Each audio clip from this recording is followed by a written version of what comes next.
Chapter 8, we are back in business thanks to Romana's funding. It managed to keep the doors open, but it doesn't go very far, and each day is a battle just to stay afloat.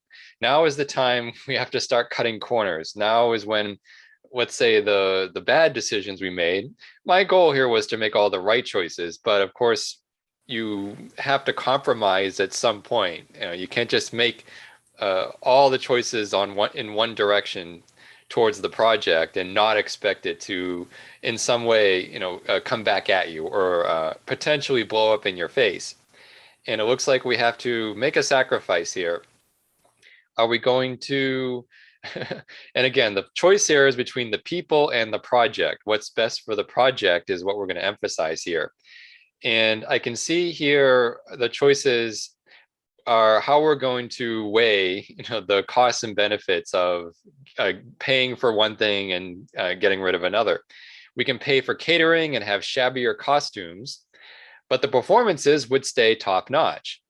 Or we can pay for the costumes and have the cast and crew not pay for catering, so the cast and crew have to brown bag their lunches. Notice it says cast and crew, meaning not just the crew, but the cast.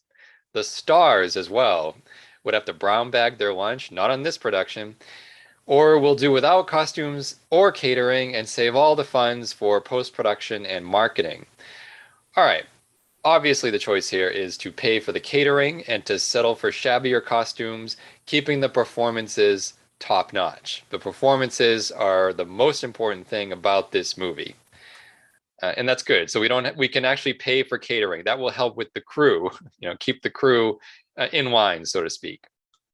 Now the film is finished, and Romana has checked in from time to time, asking for status reports, and we keep her happy. That's good. Romana isn't inserting herself into the production too deeply, making too much of a mess with her suggestions. However, even the limited amount she's doing is annoying Elia Kazan, but there's nothing to be done about that. It says you made the deal you made. Fortunately, her intrusions overall are rare. Now, one day, Eugene pulls us aside near the end of the shoot with a worried expression. Oh, okay. Have you seen Josie? He asks. I need to find her as soon as possible. This is something new, I think. Did Josie go missing in the previous playthrough? I don't think so. And in fact, I shake my head. I haven't seen her around for a couple of days. Why? And Eugene reddens. Okay, confession time from Eugene. Says, I've been relying on her help a little too much, I'm afraid. She's been such a good little assistant. It's easy to forget she's only a child. She's been keeping track of my appointment book, but I haven't seen hide nor hair of her, and I've got a terrible feeling I've forgotten something vital that was supposed to happen today. I thought this was going to be a serious matter, that maybe Josie was literally missing, right? But instead, it's just Eugene delegating his appointment book to Josie and now can't find her. And this is now a problem. Rubbing my temples, I say, what is it, Thursday? And okay, we have the reporter from Life magazine coming today at 2 o'clock, a lunch interview at Cantor's. Looks like we missed that because we are past that.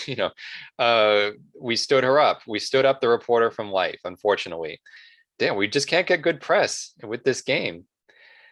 Gene's face has gone completely pale. It says, achievement unlocked, lost. Eugene is lost. And he says, I trusted the fate of our movie studio to a little girl. Mr. Zhu, I'd like to submit my resignation. So, throwing himself in front of the bus, so to speak here. And then I say, please shut up. This isn't your fault. It's mine. And then a familiar voice says, no, it's mine. And there, standing in a dirt-stained blue dress, looking utterly miserable, is Josie.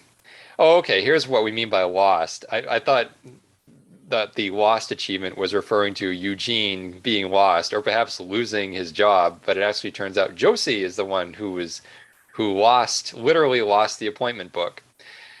She's looked in gutters and all the garbage bins for 3 blocks. Ew. Thinking about where we are in Los Angeles, that doesn't sound pleasant. Tried to report it to the police, but they wouldn't even. She sniffles, unable to continue.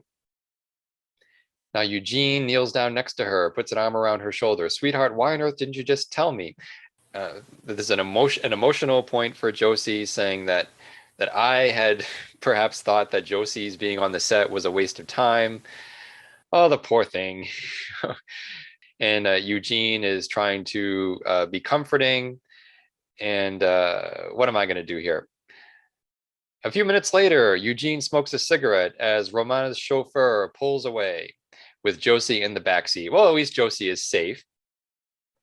And I guess now Eugene really doesn't like Romana, wants to report her to the authorities, but I say it's my fault too. Maybe I should be a good role model for her, find a place for her in my life.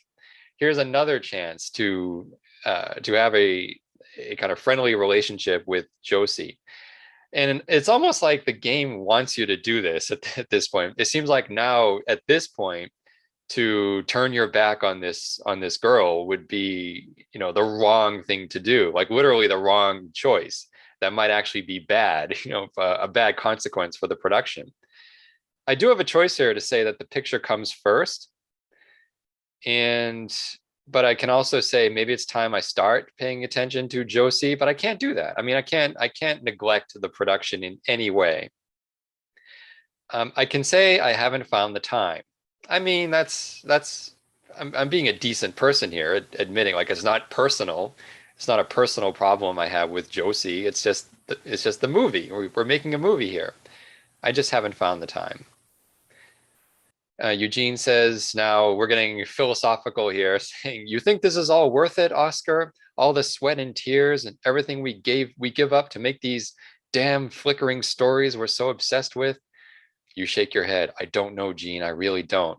See, I would never say that as this.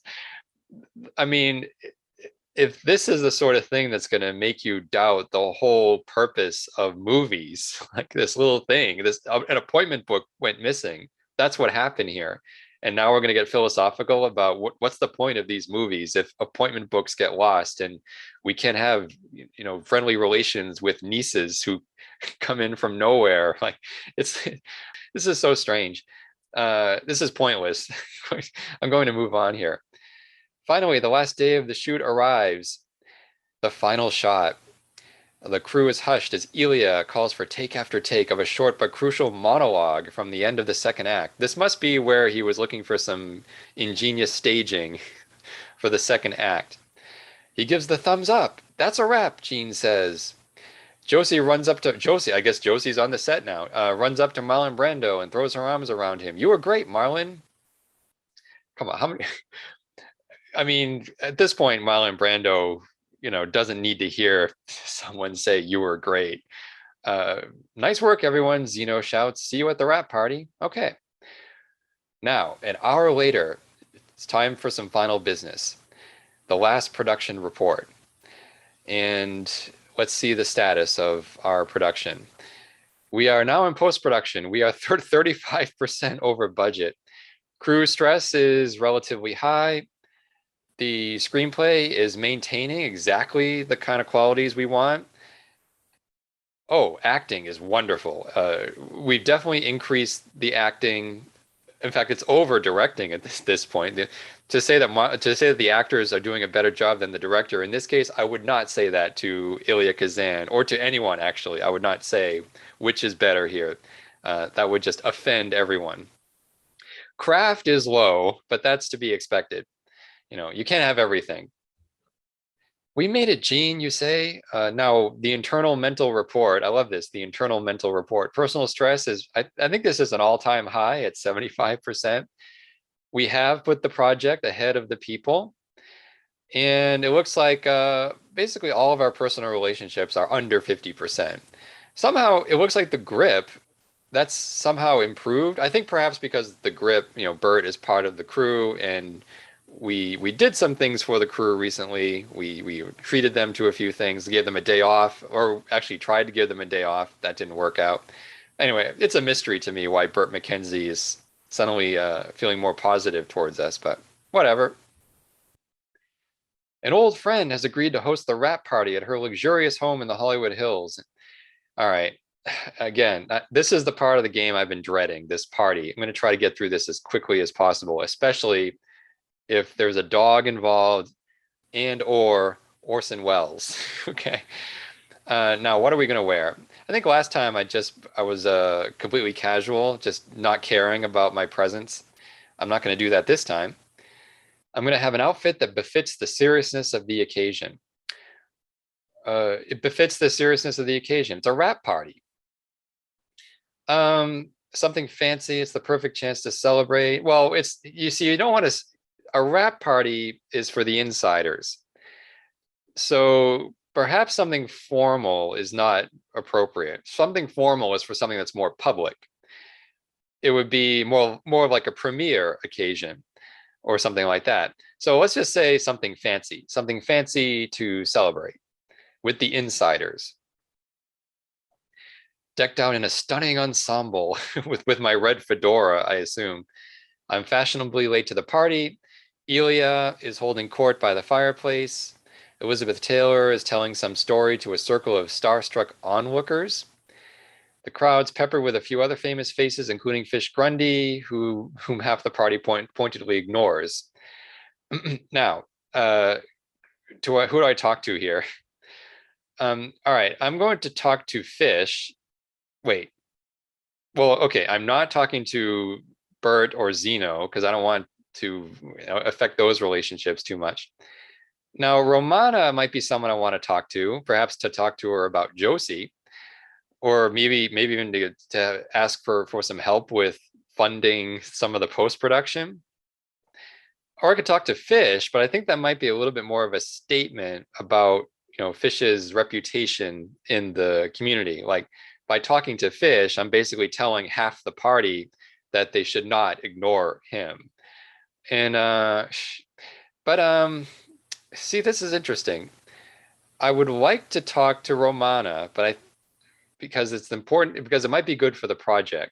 But I don't want to get sidetracked with the thing about her daughter, unless I feel like mending that relationship somehow will help the production. I can talk to Fish, although that might raise some hackles. Although that would be something I would do, perhaps as a moral person, right? I don't know. Let's talk to Romana. Let's see where this goes. And now that I'm remembering it, I remember having to do things over and over at this party. So maybe this is one of those things that we can just, add a choice to one of these choices. There's not only one choice here to make. Let's talk to Romana. And I go to Romana, and now here's Orson Welles. Okay, I don't care about any of this. I'm going to skip this Orson Welles. There's a bird. Yeah.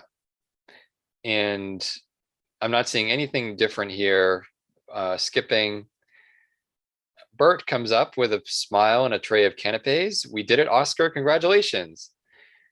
And now it looks like I've got nothing going on with Bert, so Bert moves on. Great. Moving on. Eugene bursts through the front door and says, oh, the arson investigator.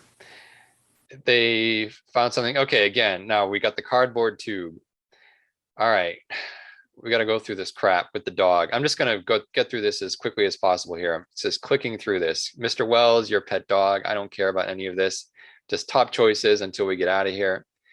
It's called Miss Rita, your dog.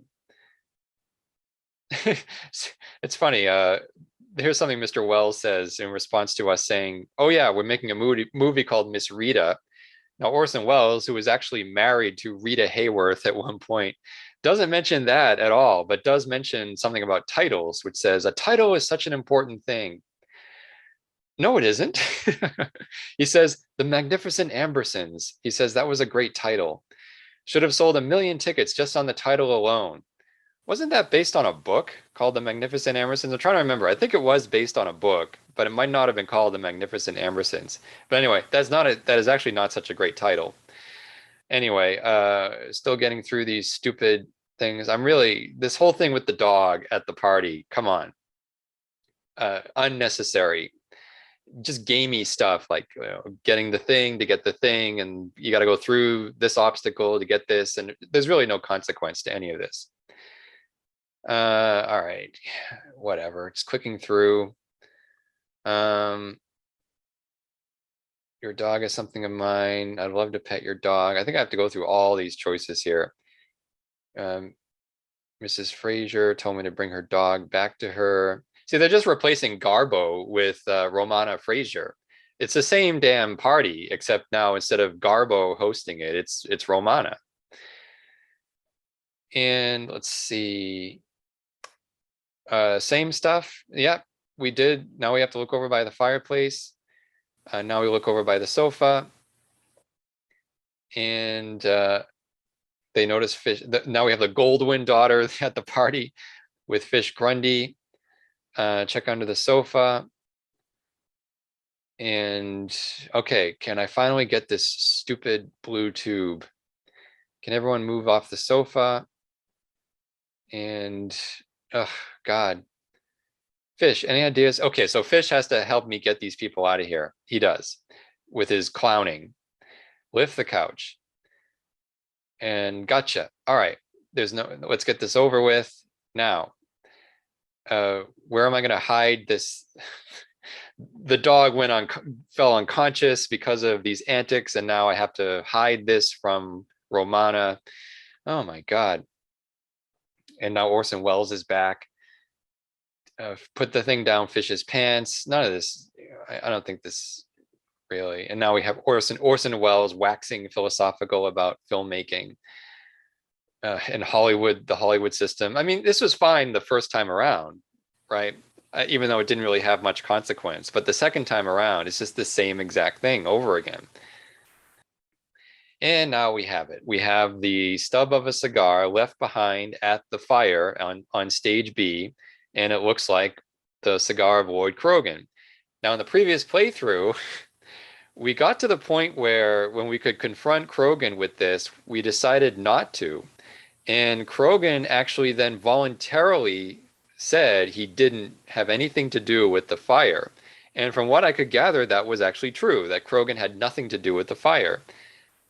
Now, in the game world, is that also the case no matter what? Like, no matter what, Lloyd Krogan is innocent? Or is there a scenario where Krogan is actually guilty, and my job is to try to pin that on him as a good detective, right? I'm going to have to assume that the game is going to stick with the idea that Krogan is innocent. In other words, I'm not going to be led down this false path of trying to investigate Krogan and accuse Krogan of anything. I know this will come up later in the scene where I'm being interrogated by the House Un-American Activities Committee, and I have a chance to confront Krogan with this accusation. But I have a feeling that might just blow up in my face if Krogan is actually innocent. Anyway, this is all by way of saying I'm going to continue with this idea that Krogan is actually innocent. And so I'm not going to go down this path of trying to nail him for this alleged arson. Next chapter. But now that I think of it, I don't remember how that fire actually did get started. Did that actually become a thing? Like, do we figure out how that fire actually started? I don't know. But anyway, chapter 9. I'm so glad we're now on the other side of this ridiculous party with the dog, because now we can kind of blaze through this through post-production to the ending here. Now I'm having restless dreams, and Bert is with me. I'm in a strange room, and Bert is relieved. Looks like I'm in the hospital. Oh my God. I mean, I didn't know this would actually happen. This was something that was hinted at in the game previously because of my personal stress level. My internal stress reading was saying that I might end up in the hospital because of this stress. But I didn't think that would actually happen. I thought that was just like an over exaggeration of the situation. But it looks like I am actually in the hospital from stress. My word, this is not something that would happen. I mean, very rarely would someone actually be checked into a hospital for stress over a movie production. If that's the case with me, I mean, maybe I shouldn't be a producer after all.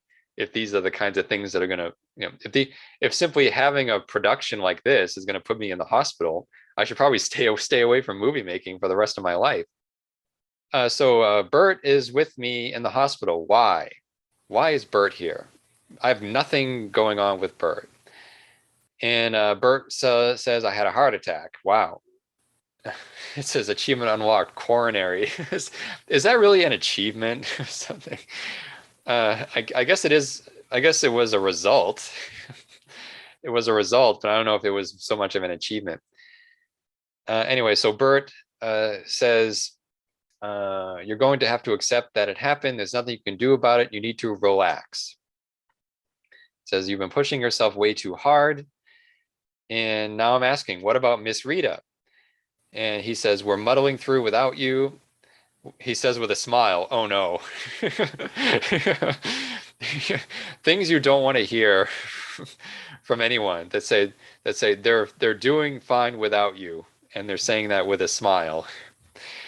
He says, it'll be good to have you back when the doctors say you can. Oh boy. Now what should I do here? Should I just get some rest?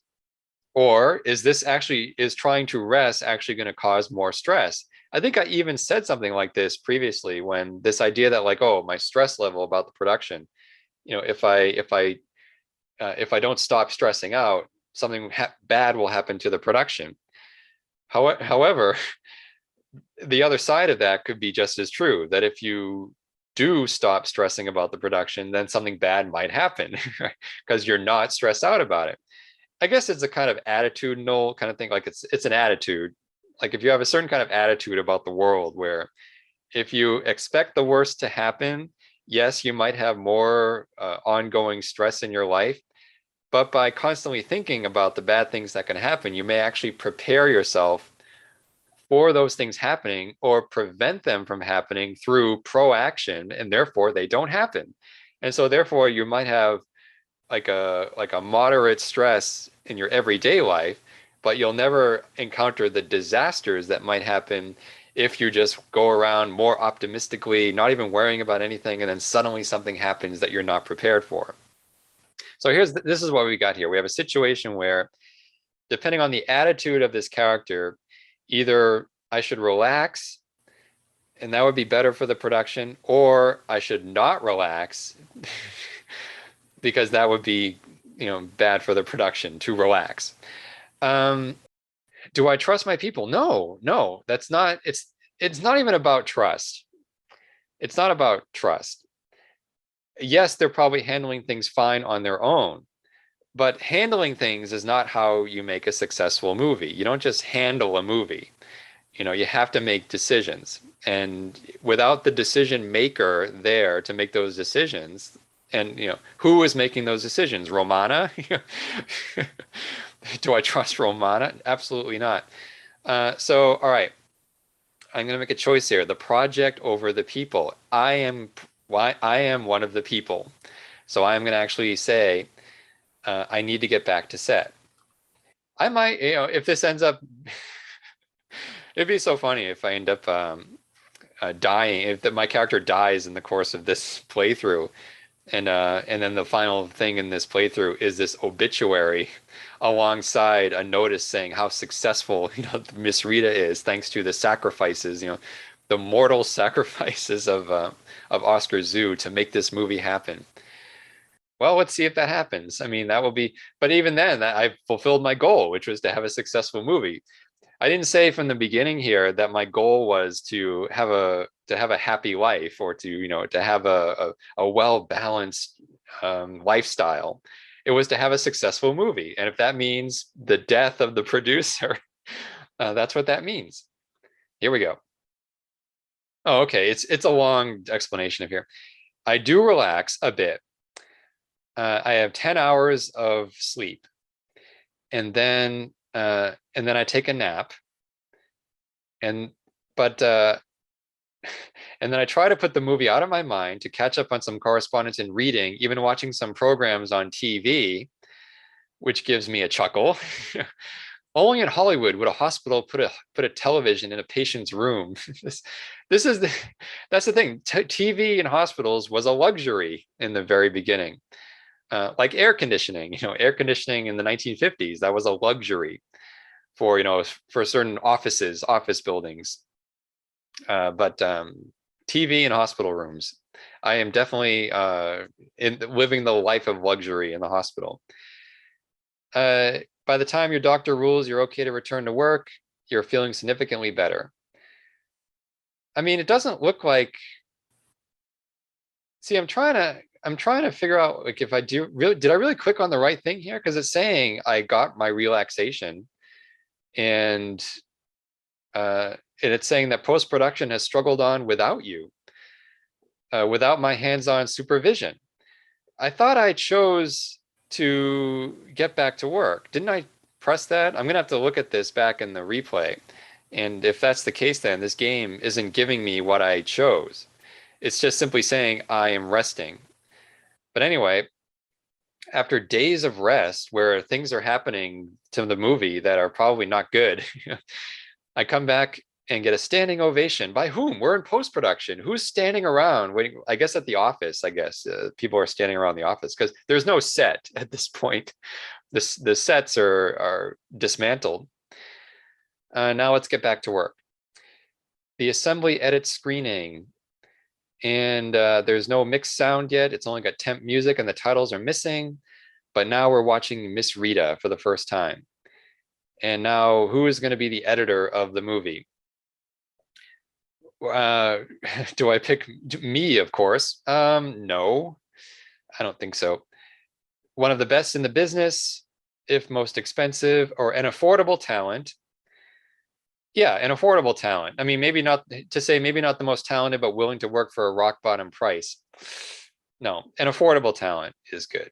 Because again, this is not about, this is not a suspense thriller, and it's not something like a comedy. Like a comedy or a suspense thriller really relies on timing to work, like to get those laughs, to get that, to have the audience really wrapped up in the suspenseful action. This is more of a straightforward kind of project. So an affordable talent is sufficient, and maybe we'll have some money left over for some great publicity. And now our editor says there's some work to do. The excellent directing has given us a strong pace, and however, there's a poor level of polish. And all right, so the editor has to fix some things, has to work around some limitations in, let's say, the costuming or the production design, but we've got a good pace and a great screenplay and superb acting. Plenty to work with. Romana is there, says maybe Romana is bored. Says half the audience will fall asleep before the second reel. Can't you make the whole thing a bit more intense? Just a suggestion. And now we're going to have some plans for the editing here. Let's see. In the editing booth. All right, we have a very good story. Very good acting and directing. Now post-production here. Pacing is very good. Polish is not. So we need to improve the polish. It says we're 35% over budget. Our personal stress level has gone down. That's nice. It's gone down by almost 30%. So now we're only at 45% of personal stress. And now we have 2 more chances to work on this movie because of the editor's level of skill. I remember in the previous playthrough, we had 3 choices. We had 3 chances to improve. 2 chances is good though. So what do we do here? Improve the pacing, improve the polish, re-edit to focus on a strong, trim. No, let's improve the polish. The editor alters the polish from 33 to 36. That's good. I think we can improve this even more. So let's do that. Improve the polish from 36 to 39. That's it. You're out of time for today. We can improve the edit later. All right, we've improved the polish of the editing. And now we have a choice about the next thing. What should we do now? We can put another movie into production. It'll cost money and stress, but create good buzz for the picture. Let's see. It says keep the staff on salary, but give them some time off. No, I can't do that. Says rent the studio space out to another production company to generate some income at the cost of extra hassle. Yeah, that works. I'm not ready to put another movie into production. We have to curate this one first. This one, on the heels of this movie, good buzz for the movie. I don't think we need good buzz that would come from another movie. Because again, remember that story that came out in the papers about announcing that there's a new movie coming out from Zoo Pictures with Marlon Brando and Elizabeth Taylor. The Zoo Pictures part wasn't the most interesting part of that story. It was Brando and Taylor. Brando and Taylor are connected to Miss Rita.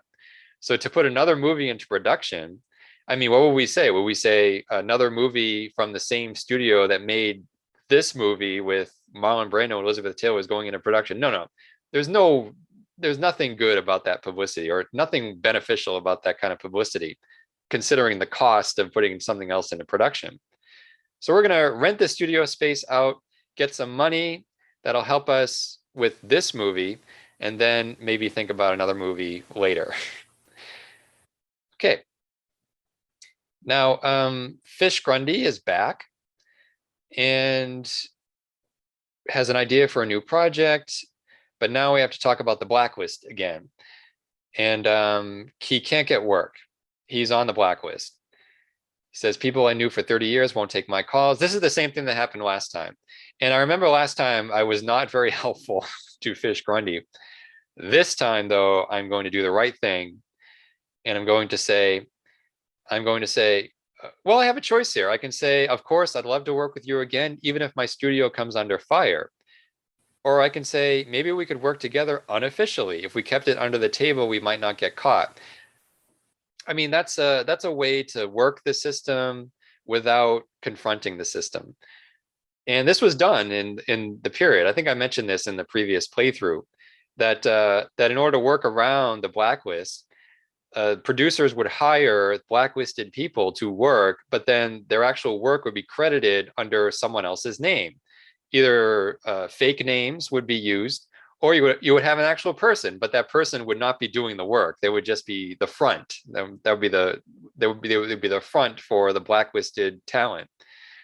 Now, that obviously that wouldn't be for people on the screen, like actors and actresses. Like, they couldn't get away with that. But writers would certainly be able to do that. All right. But do we want to do that? I mean, it's a compromise. Do I want see, it says here to work with Fish Grundy again, even if my studio comes under fire. I think Fish Grundy understands the situation. I think those writers who were given work and paid for their work, but were not credited for their work, I think if they had the choice between doing that and and just not working at all, they would choose that. They would probably appreciate it if producers like stood up for them and said, we are going to hire you and make this a public matter as a way to fight back against the system. They might appreciate it, like, emotionally, like they might appreciate that support. But if that leads to a risk, like a threat to the whole production, well, then this blacklisted person might actually still not be able to work because of the bad publicity about this. You're actually putting them at risk, at further risk. This is a decision a producer has to make. Like, am I going to put this blacklisted person more at risk by publicizing we're working with them?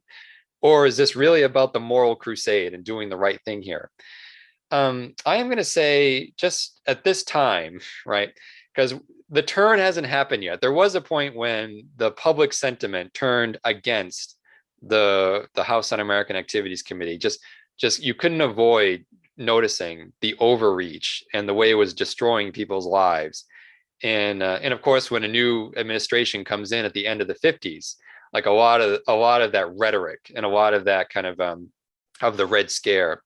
I mean, of course, a lot of it was still there, but that particular aspect of it, of hunting for communists in the Hollywood industry, that sort of went away. but we're not quite there yet. We're not at that point yet. So the thing is, I want to give Fish Grundy work, and I want to get Fish Grundy paid for his work, but we don't want to expose Fish Grundy too much at this time, because that might actually result in him not being able to work at all. So let's do that. Maybe we could work together unofficially. If we kept it under the table, we might not get caught. Now we may actually get caught, but we're going to try not to. And now, so see, now it says, so everything I've just been saying, this game just says it better. So it says you've heard more and more folks on the blacklist are getting work behind the scenes, ghostwriting, directing under pseudonyms, paid under the table in cash. And there's still a risk, but it's the only moral response to what's happening. Okay. And I get a thank you from Fish Grundy. Good. And now let's see, we're in the editing room. You and your editor have become a machine for constructing the perfect version of Miss Rita. The Moviola's metal. The Moviola's metal bulk, your body. Its reels and runners, your appendages. Its glowing screen, your mind. Some of the metaphors in here are a little hyperbolic and florid, let's say, but it's fine. It's fun. Now, let's see. Getting back to post-production. It looks like we're a little less over budget. That's great. We're actually now only 19% over budget. And the personal stress level, though, is now getting up there again at 60%, but polish has improved. And now we can still make 2 more changes. We can still improve I do want to keep improving the polish here. So let's do that. The polish improves from 39 to 44. I don't know what the triggers are exactly, like what percentage triggers what narrative thread being branched off, but let's continue to improve the polish here. Maybe this will take it up to 50%. Maybe that's one of those branch offs. Okay, the editor alters the polish from 44 to 50. All right, 50%. Hopefully that triggers something. The editor is taking a lunch break, and I'm running the third reel again. And now there's a knock at the editing suite's door. I get to choose who's there at the door. Funny. Aren't I too busy though? I am too busy. And look at these choices here. Bert or Zeno. I don't want to spend more time with these people. I have a movie to edit. It says, I'm sorry, I need to focus on finishing this edit. Or I'm exhausted. Maybe I shouldn't talk to anyone and take the afternoon off instead. No, I need to focus on finishing this edit. You get back to work. And by the day's end, have a much more polished cut. And it looks like I take the weekend off, and I'm back on Monday morning with two letters on my desk. I open the first, and it's in Bert's handwriting. God, Bert. Bert is someone who I've had no proactive relationship with, and apparently just continues to insinuate himself into my life, showing up at my hospital bed and now writing me this letter. And he's left town to take care of some family business.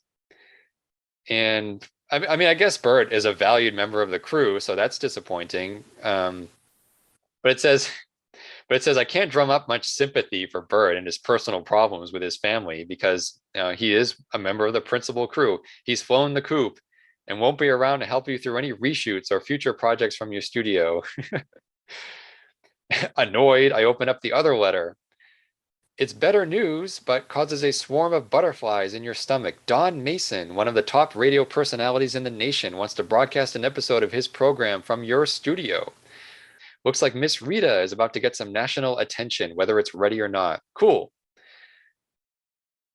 Here we are on the radio. I think we did this last time. We were on the radio trying to come up with some publicity for the movie. And let's see what Don is saying. He says, our listeners have already been hearing buzz about this picture, including Marlon Brando's role as a dangerous car mechanic, Elizabeth Taylor's role as a straight-laced lawyer, and the publicity from that heroic fire rescue. Then it says parenthetically, he's kind enough not to mention, or at least, or doesn't know about some of your publicity missteps, like the fact that nearly all of the film is shot on the studio lot, the heart attack that put you out of commission for a few critical weeks, my growing reputation, fair or not, as a red, that lunch interview with the reporter from Life that Josie's mistake cost you, and the fact that you probably any budget to spend on promotion. That's quite a few things that's quite a few problems to have actually that have managed to slip under the radar of this radio host program. And now we have the callers. What one word describes the new movie? I'm going to say steamy. It's steamy. Another question, Oscar. What kind of music the film will have? Now that's again, now here's finally we have a question of music here. Remember in the previous playthrough, I chose to have no music, which is insane, especially for a comedy, like there was no music.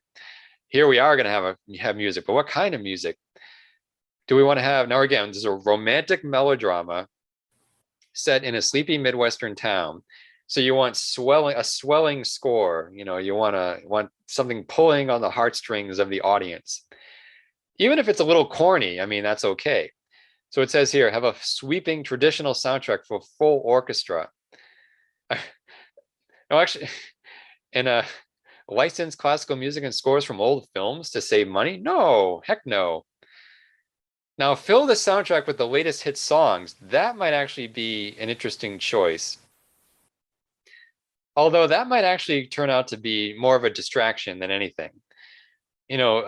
Hit songs, I mean, the reason to put hit songs in a soundtrack is to put them in publicity when you don't have other things. So something like a youth movie, like Rock and Roll High School. If you're an independent production making a high school movie like Rock and Roll High School, you would get the latest hit songs, license those songs, because you don't have big stars. You don't have, I think that was a black and white movie. You don't have a lot of production value. So license those hit songs and that becomes the big selling point, those rock songs.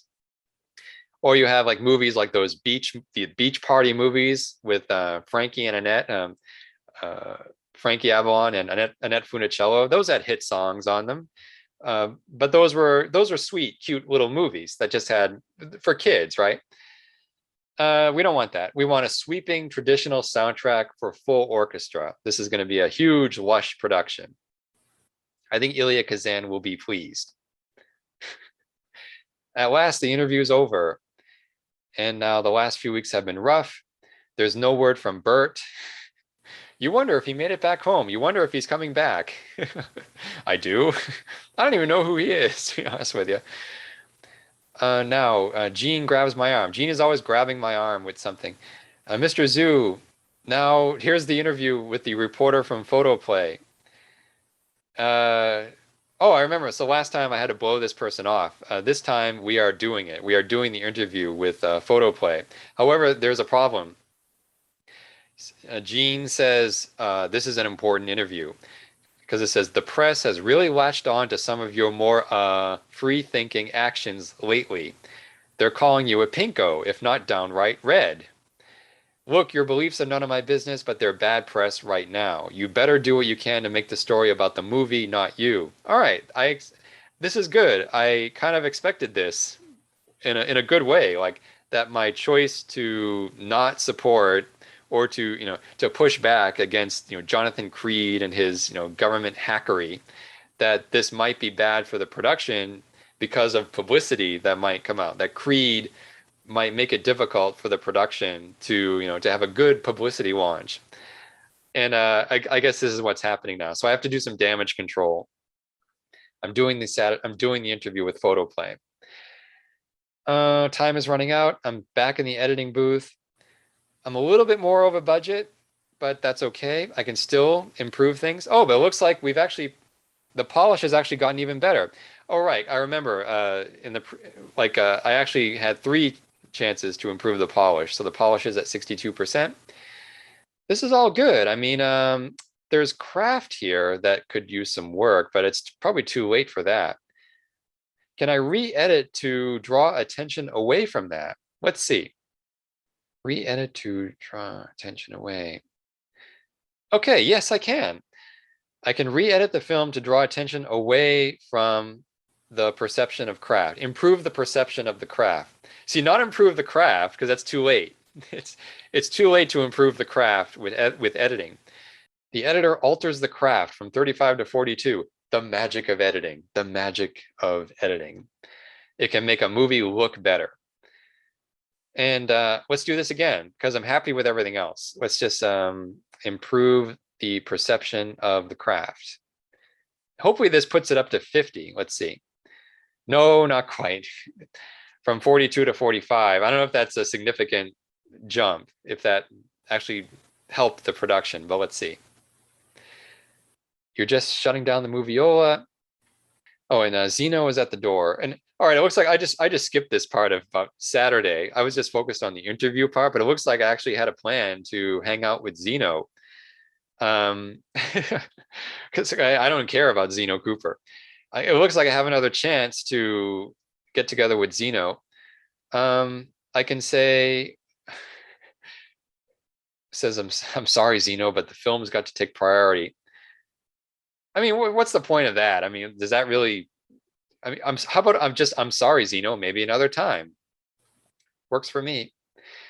It's really no trouble, she says with a smile that seems strained. Says, well, you think as she walks down the hall, it's too late to do anything about it now. Something about that thought makes you unaccountably depressed. Oscar Zoo is wearing about too many things at this point. Oscar, don't worry about it. Don't worry about it. You'll have plenty of opportunity when this movie becomes a huge success.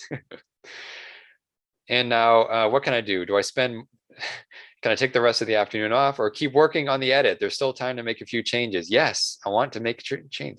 It's never too late. If you still can work on the movie, work on it. It says achievement unlocked, driven. Yes, I am driven to improve this. What needs improvement? Only one thing needs improvement, the damn craft. So let's get to that.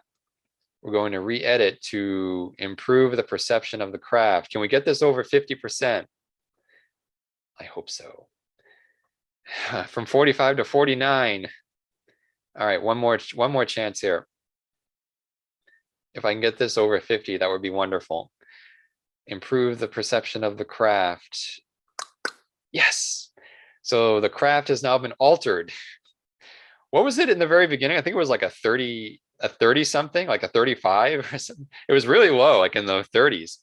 We've actually improved, we've actually almost doubled the perception of the craft just through editing fixes. I mean, that's actually something you can do. It's happened. I mean, I've seen it happen. I mean, you can do so much with editing. Things that you might think should be done, like with cinematography or with production design, really it's about editing. You can take a shot and you zoom where there wasn't a zoom. You can flip a shot. You can stitch things from different takes. Really, the editing is what makes a movie a movie. So let's see. I am now taking my walk in Griffith Park. And now I see the screenwriter from The Vanishing Ones. This is the same thing that happened last time. And from what I remember, there's someone taking my picture. Unbeknownst to me, I'm being stalked. So what do I do with this blacklisted writer? I am going to, I can help the screenwriter. I helped the screenwriter out once. I think I did. Yes, I remember back at the diner in the very beginning of the game, I did do something for that screenwriter. I think I paid for their lunch or something like that, or waved to them or something like that. Now I'm going to do something again. Now, okay, I says, you can stay with me till you get back on your feet.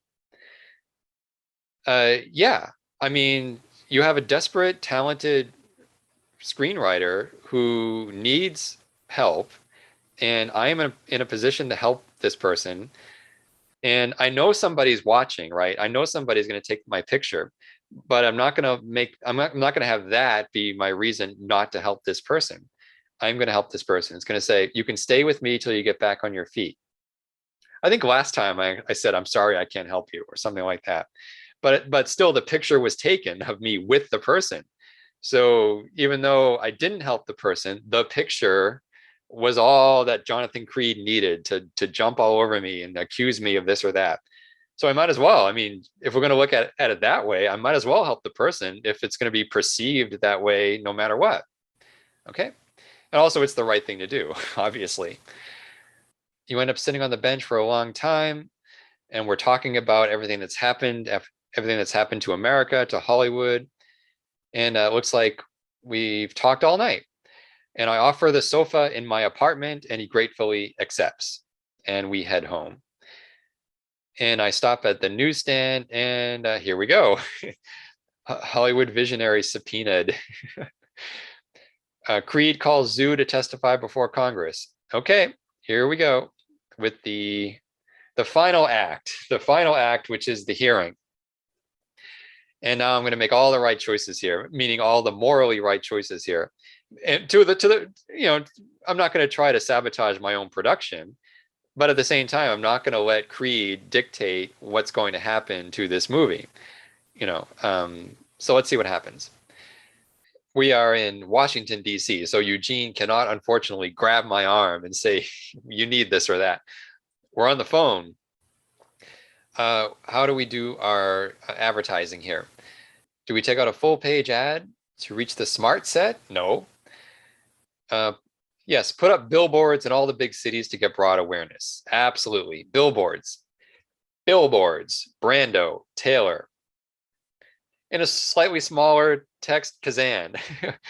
And, since we're in a sleepy Midwestern town, have a nice landscape shot with a little house in the distance, or maybe with a long shot, maybe put a silhouette in the window or something like that, but have Brando and Taylor as the big faces on the billboards.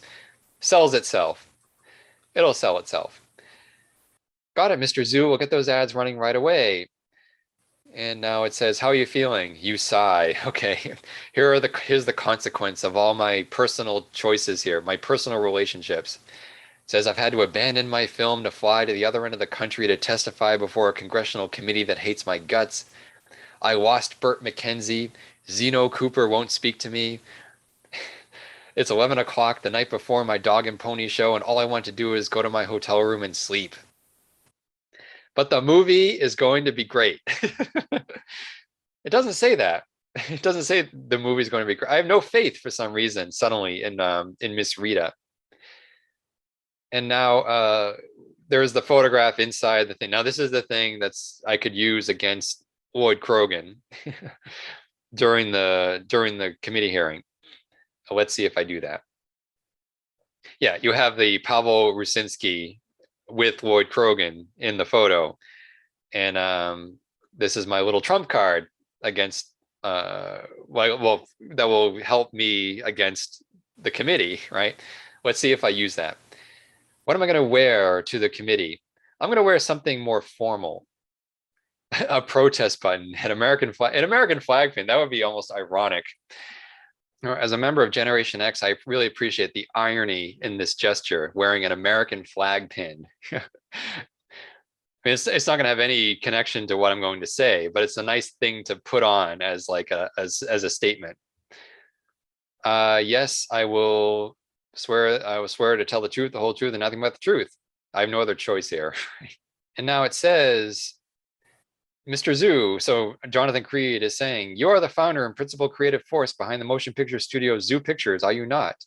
Now I can be snarky. Don't you already know the answer to that? It feels good to blow off a little steam by taking the upper hand, but you should be careful not to turn the committee against you. That's true. I shouldn't be all that snarky. The members of the committee look down at you with seething contempt. Now it says the members of the committee. I think I said this in the previous playthrough. The committee, the House Un-American Activities Committee, was not this uniform group of witch hunters. I mean, there were minority members who were trying to push back against this overreach, but just weren't the dominant voices. So that's a little bit of an exaggeration there, historically speaking. But I'm sure it must have felt that way for the witnesses to testify, which is usually the committee table is usually like on this slightly elevated platform, and the witness is sitting a little beneath, and the witness is surrounded by people who are watching, especially like reporters and interested parties, and tension. This very high tension. So it might feel like you're on trial, even though it's just a hearing. So I am the founder of Zoo Pictures, and it says, would you say Zoo Pictures represents a typical independent movie studio? I'm going to say in some aspects, perhaps, but not in others. And now we get the rant from Creed about these so-called independent studios who are a rich breeding ground for subversives and communist agents, marching through a laundry list of improprieties. And it says, so now we're having a little bit of different detail here because of some of the choices I made, especially with Josie and now the genre of the movie we're making. It says that this girl, Josie, was wandering around the dangerous film set, and wasn't she so terrified of disappointing you that she hid for days rather than admit she'd lost a small, meaningless item? She lost the appointment book. Why is this a concern of the committees? This is ridiculous. Like, this would not be a point of evidence for the committee. But then it goes on to say, isn't your film an adaptation of notoriously subversive and frequently banned source material? I guess that Broadway play, those New York playwrights, they're just pushing the bounds of censorship. Isn't your film filled with titillating, overtly sexual images designed to appeal to susceptible youth and expose them to your screenplay's dangerous ideas? Well, I mean, if it means Marlon Brando and Elizabeth Taylor are walking around with their shirts, with tight clothes, sweaty, in clinches of passion, then yeah, I stand accused. And the point about the dog at the house, these ridiculous questions. Now it says, answer all questions truthfully. There's nothing to hide. Sure, there's nothing to hide. You answer each question as best you can, even some of the uglier ones. Some of your answers seem to surprise or impress a few of the committee members. And now there's mild suspicion against me, and Creed consults with the other committee members. And now Creed says, all right, just a few more questions, Mr. Zhu. And now we have Exhibit 7. This is the photo. Yeah, the photo that's the same of Pavel Rusinski, who is also in the photo I have. Have I seen this gentleman before or had any interactions with him? And it says, I certainly have never seen him in person, so you have no trouble answering, no, sir, I have not. Okay. Now Creed says, are you now or have ever been a member of the Communist Party? Now, the thing is, I really don't know if I have. Has this been mentioned? Maybe I missed it. I've definitely had leanings, I suppose. I've had associations, I've had connections, but have I actually been a member? I don't know. Like, what is the right response here? I really don't know if I am a member. I don't think so. But that doesn't mean I don't have sympathies towards those who are being persecuted by this witch hunt. I guess I can really decide here what my background is at this late point of the game. Like, I'm deciding whether I was a member, am a member, wasn't a member ever. I can say my political leanings are not any business of this committee. No, sir, I am not. Just no, sir, I am not. And during the time you have been in Hollywood, have you had any dealings professionally or personally with communists? I work with people of all political persuasions. I say truthfully.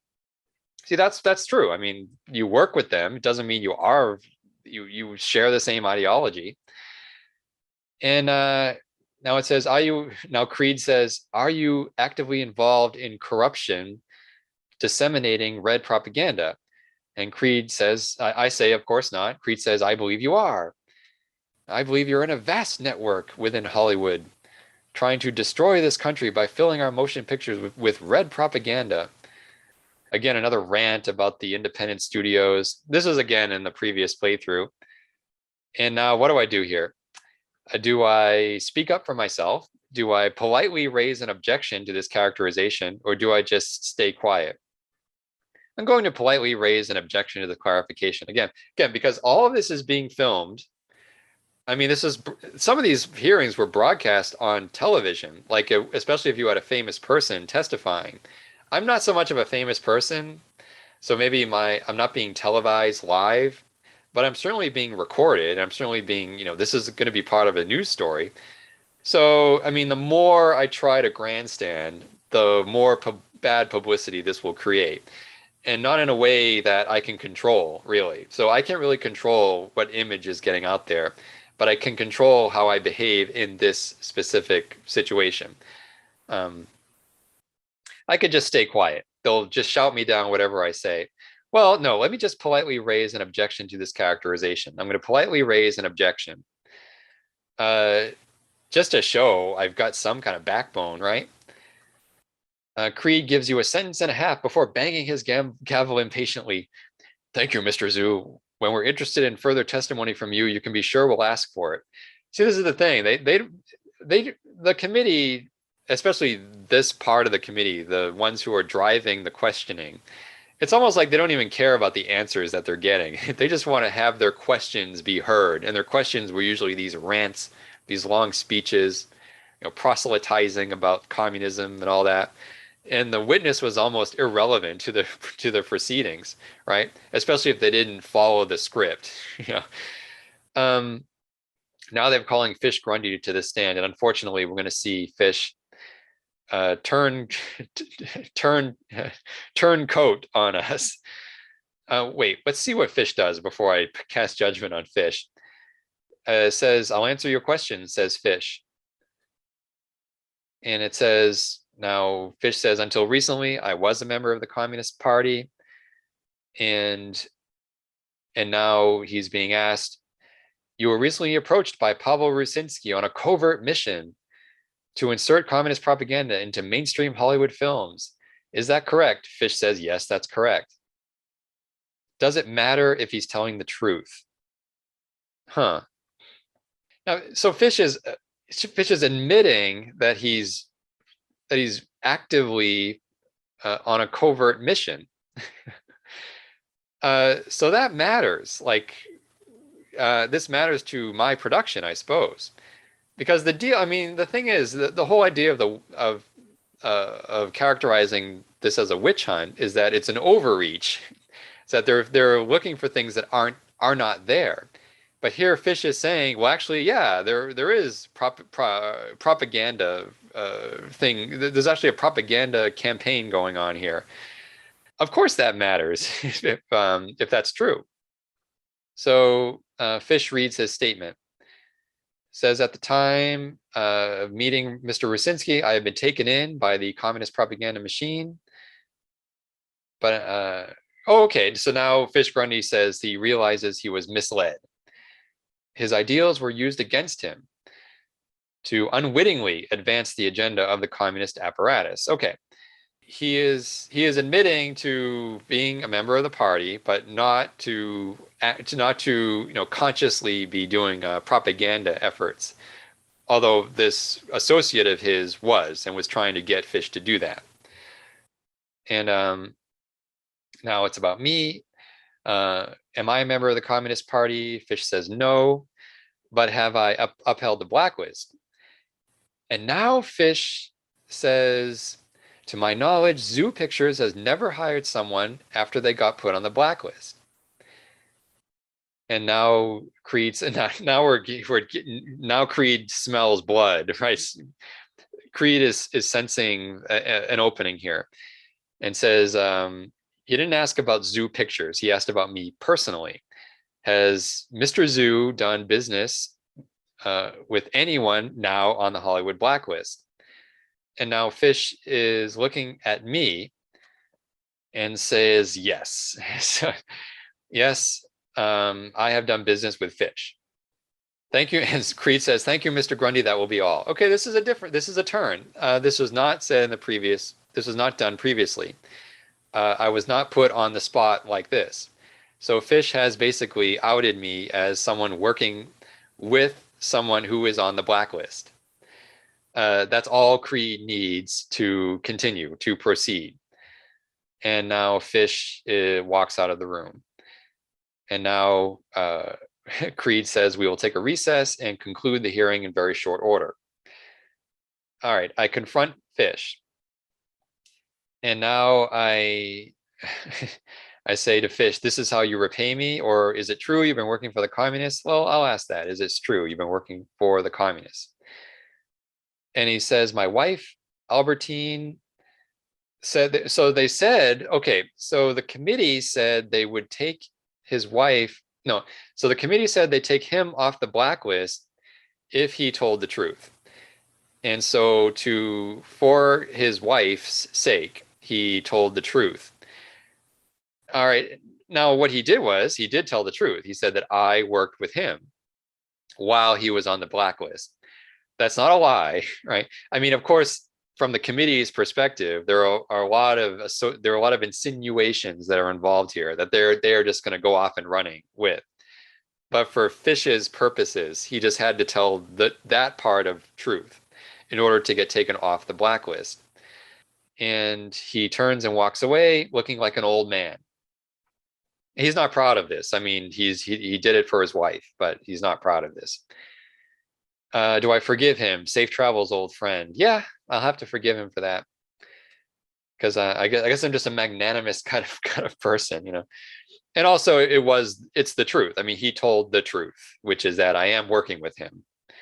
I guess he could have lied about that, but that might have gotten us into even worse trouble. And the fact of the matter is that this whole situation is out of our control, ultimately, and we are just dealing with a really sucky situation. So, you know, you have to forgive for that. Now, 10 minutes later, I'm at the chair again, and now Lloyd Krogan is here. And now at this point, I may have to, because now that I'm on the spot, I may have to pull out this photograph and use it against Krogan, even though it may not be a factual piece of evidence. But let's see. I was an employee of his. That he says, yeah. So Lloyd says he did not see me associating with communists, but then again, he's not aware of the daily activities of the vast majority of his employees. You know, hilarious. Creed says that there must be some explanation for this unlikely investment, which is getting money for me to get the money to open this new studio. Where did that money come from? And then it says, perhaps it came from a group that wanted nothing more than to find someone impressionable like Mr. Zhu who could be controlled and manipulated. And Mr. Krogan is in the position to say that collusion with a group like Mr. Rusinski's could be the only explanation for Mr. Zhu's meteoric rise to an undeserved fame. Krogan does not agree with that. Krogan's actually kind of backing me up here. And Krogan continues talking. When Oscar was a member of my staff, I found him hot-headed, poor at taking directions from others, and difficult to work with. But he was not incompetent, nor was he impressionable. One of the most talented people I've ever employed. All right. That's good. Why didn't he take this chance to destroy you once and for all? It could be the photo in my pocket. Yeah. He's afraid. Lloyd is afraid. He knows I have something on him, which is great. And now Creed is angry. Creed's angry. He's willing to overlook everything if I can name names. And of course, I'm not doing this. And now it says, here, I know people who are communists. Until a few years ago, it was highly rare. I can think of half a dozen names right now I could give him. And then there's also the photograph resting heavy in my pocket. Now I can nail Krogan right here. No, I'm not that kind of person here. No, sir, I can provide you with no such list. Isn't that what I did last time? No, I feel like I should testify here just to do something different. To really nail Krogan. I'm tempted to do that, which would work the system against Krogan. He's already testified, so in a way, he can't go back on his testimony. So in a way, I've got him exactly where I want him. And here's the other thing. At this point, I think he's possibly burned down my studio. Now, in the previous playthrough, what I went through with the choices I made the same choice here, which is not to provide Creed with a list, which means I let Lloyd Krogan off the hook. And in the end, Lloyd Krogan came back to me and thanked me for that, and then said that he had nothing to do with the fire. So in a way, I basically saved him, and for the right reason, that he actually didn't burn down my studio.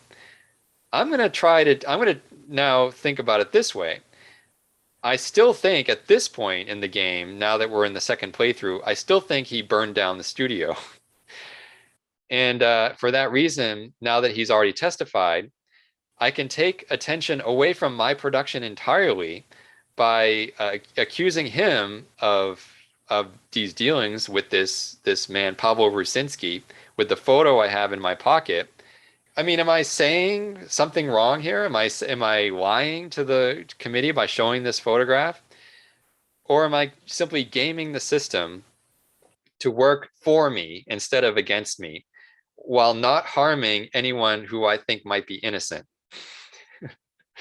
You know, let's see how far this goes. Let's see if I'm going to testify. It says, give them some names. No. Here we go. Show them the photograph of Krogan and Rusinski. It's only fitting considering what he did to my studio. I think last time I pled the fifth or something like that. It says make a speech denouncing Creed and his witch hunt. No, I'm going to show them the photograph of Krogan and Rusinski. This is also a dramatic thing to happen in this game, and I want to see how this works. Achievement unlocked, revenge. I guess in the end, I'm not above this kind of. I'm not above revenge. But here's the whole rationale here is it'll be good for the movie. It'll be good for the movie. See, going on a rant like against the committee would not be good for the movie, although that would be good for my soul, I guess. Pleading the fifth would have a similar lame result. So I'm going to speak. I'm going to put Krogan. I'm going to pin Krogan to the wall, get my production going, get it out, get a successful movie made, and that's that. So let's see what happens there. The last chapter. What's the big premiere like? It's a bittersweet night. All right, here is the result. Here are the results of my decision. Although you managed to avoid being blacklisted by Creed's committee, you've been surprised at how many people have turned against you in the weeks since your testimony. Old friends, people you've done business with for decades, have called you a fink, a traitor, a Nazi, and worse in the opinion pages, in the trades, behind your back, and sometimes even to your face. There's still not nearly as much buzz around the production as you'd like, so it was a struggle to fill seats for the premiere. Oh, please, are you kidding me? So on the red carpet, I introduce Miss Rita to the world. I smile as cheerfully as I can. There's Marlon Brando and Elizabeth Taylor grinning for photographers. I find my heart aching for Zeno and Bert, Eugene. Yeah, my heart's aching for Eugene. Now, studio producers want to slather me in sycophantic congratulations. I try to make my excuses and escape as best I can. Okay, here we go. A producer says I exposed Krogan, and I turn and walk away. See, I thought this would, I thought this would get attention off of my movie, but for some reason, it's kind of backfired. I guess revenge. That's just the nature of revenge. It's you're never clean. Revenge is never clean. Revenge, you always get a little bit of it on you. There's no such thing as sweet vengeance. There's at least not in this case. And it says at the old man's studio, at Krogan's studio, deals are drying up. The old bastard's taking up cigars again. Oh no. Taking up cigars again. That means he really didn't burn down the studio. So all right, I guess that was the case all along. Oh boy. See, all right. I see. I knew this. I knew this was a possibility that the game would always insist that Krogan was innocent. And so by me accusing him the way I did, or believing what I did, uh, that no, I should have known that he would be innocent, so I wouldn't accuse him of anything. So now that's backfiring on me. I have a feeling that if I gone back and just chosen to plead the fifth, or even just did a speech ranting against the committee, that these results would be drastically different, even after all the decisions that I made up to that point. By choosing to show that photograph against Krogan, I basically put all of the industry, like a large part of the industry now considers me, a traitor. Now let's see, how is this movie doing? And it's not what I envisioned this night would be. I guess I'm just mortified by, thinking that Krogan, I shut an old man down with, and he was innocent of everything. Oh well. And so now Gene says, we've been through a lot together. We watched the film together in silence. Oh, and I clap him on the shoulder. So I clap Eugene on the shoulder. And now we end up watching this movie, and that's that. You made this thing together, that's that. Fade to black. Now we're going to see. All right, so we saw the personal consequences of my decision, which was very negative. My personal reputation is in the toilet with certain people. With some producers, they love the fact that I went against Krogan. I destroyed Krogan's studio, so now they love me. But now what happens to the movie? This is, in a way, this is the most important thing. Achievement unlocked, rave review. Okay. Okay. See, this is, again, putting the project over the people. The people hate me, but the project has borne fruit here. The premiere wasn't such a fun place to be. But look what happens. We have this review in Photoplay, very different from the previous review. It says, the long-awaited debut from Zoo Pictures, Miss Rita, is nothing short of a revelation. This deceptively simple picture deftly weaves together genres to make something bold and original.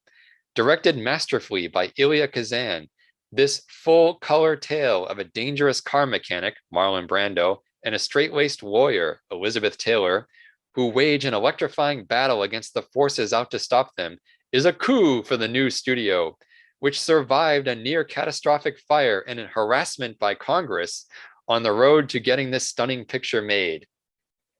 The film's good points are almost too many to mention, but at the least include its excellent screenplay, its top-notch performances, its brilliant directing, its superb editing, the overall attention to detail, and the serious nature of its story. Brando, in particular, delivers a standout performance, almost certain to be noticed by the Academy come awards season. Says there are a few points for a critic to nitpick, such as its relatively dumb storyline and its tired old ideas, and mainstream audiences might not know what to do with such a well-crafted feature as this one. Huh? What does that mean? Mainstream audiences wouldn't know what to do with a well-crafted feature.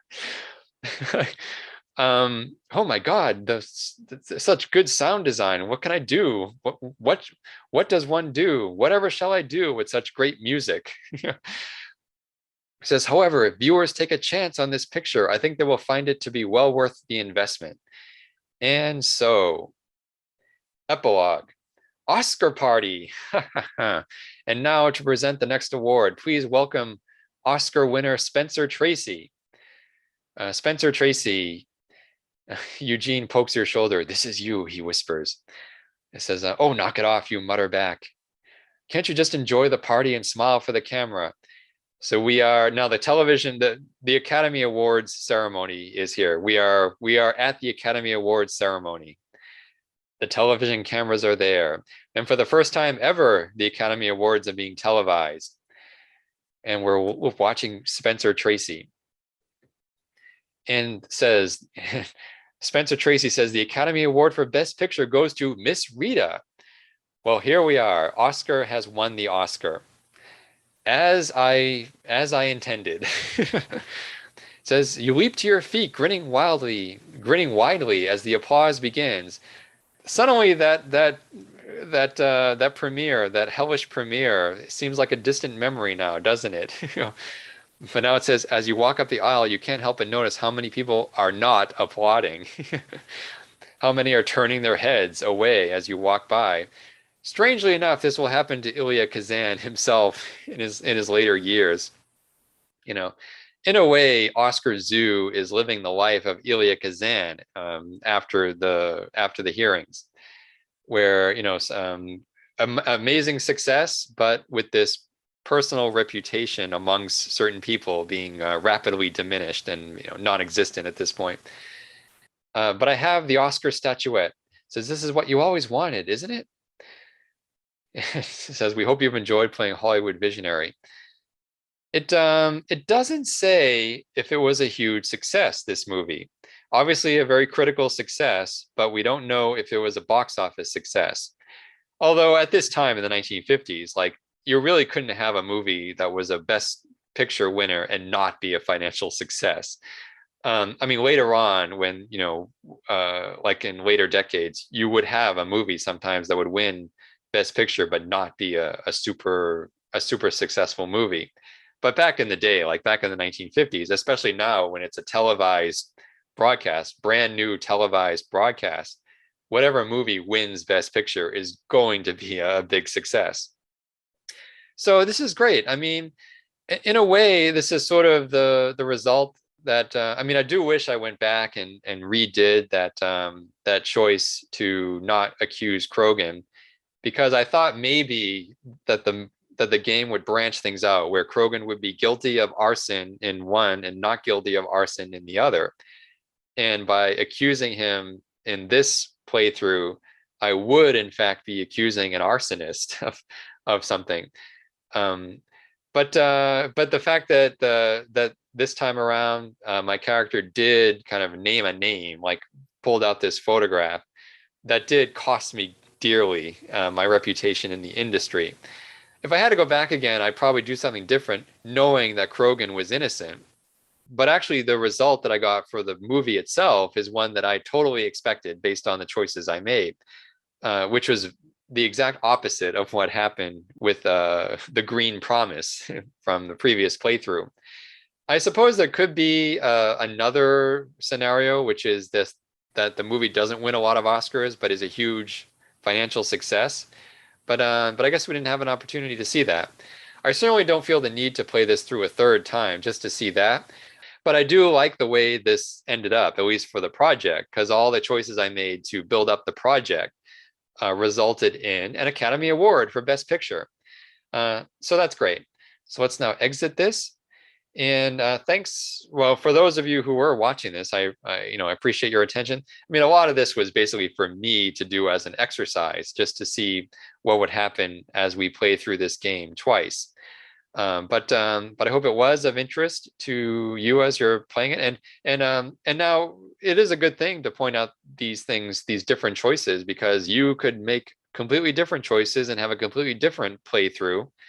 That's not what I did the first time or the second time. So anyway, thanks for watching.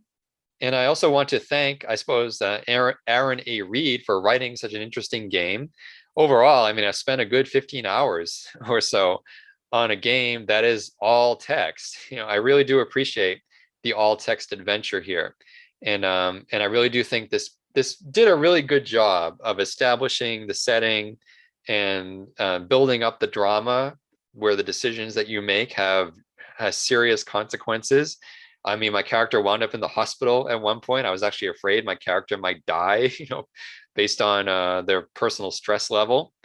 But you can see it's really interesting how it mixes the history with some of the mythology of Hollywood at the time. I mean, it does have, especially some of the language being used and the way the processes of filmmaking are being described. There is a lot of that romanticism in there about the Hollywood industry, the glamour, that working on certain things like editing and writing, that there are these formulas to these things where, oh, you can just edit your way out of a bad production, or you can actually focus on writing to make something more sophisticated or not. Like those are very quite simplistic ways to look at the industry and the way it works. I mean, so many more things go into what a movie is, and this game didn't quite hit all of those. But I think this game did a very good job of having a fact-based setting, and I was actually most impressed by the fact that I could actually specifically choose to have a movie directed by Elia Kazan starring Marlon Brando, when I think I mentioned those things early on in this playthrough as references, as reference points. Okay, at this time you have Elia Kazan over here and Brando over here, and this is the kind of movie we want to make. And then suddenly I am given those exact choices to make. And so I actually applaud that aspect of it, how specific it was in kind of delivering what I wanted, basically. Um, but anyway, this was enjoyable to do, and I appreciate your time in that you might have spent watching these things. And take care.